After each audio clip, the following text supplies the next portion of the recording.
Hey guys, welcome to my channel. One more mini vlog. ఈరోజు అయితే egg dum biryani ఎలా చేసుకోవాలో చూసేద్దాం రండి.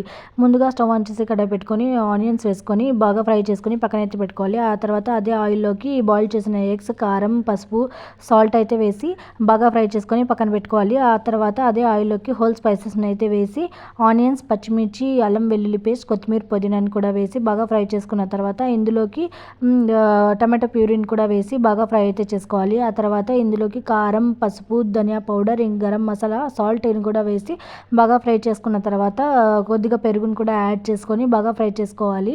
కొద్దిగా వాటర్ని కూడా వేసి బాగా మరగనివ్వాలి.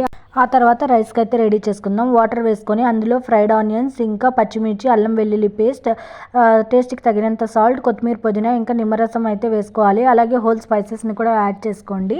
ఆ తర్వాత వాటర్ బాయిల్ అయిన తర్వాత ఇందులో ముందుగా నానబెట్టుకున్న రైస్ని అయితే వేసుకొని ఒక 90% ఉడకనివ్వాలి.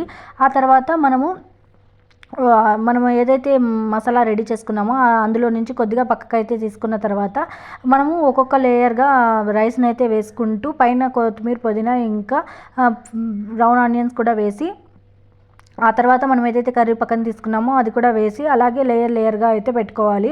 ఆ తర్వాత ఒక 15 minutes దమ్ పెట్టేస్తే మన ఎగ్ దమ్ బిర్యానీ అయితే రెడీ అనమాట. చాలా అంటే చాలా బాగా వచ్చింది. ఇది మనము ఉట్టిగా అయినా తినొచ్చు. చాలా అంటే చాలా బాగుంటుంది. అలాగే నా వీడియోస్ కానీ మీకు నచ్చితే please do like, share and subscribe. Issue all bye.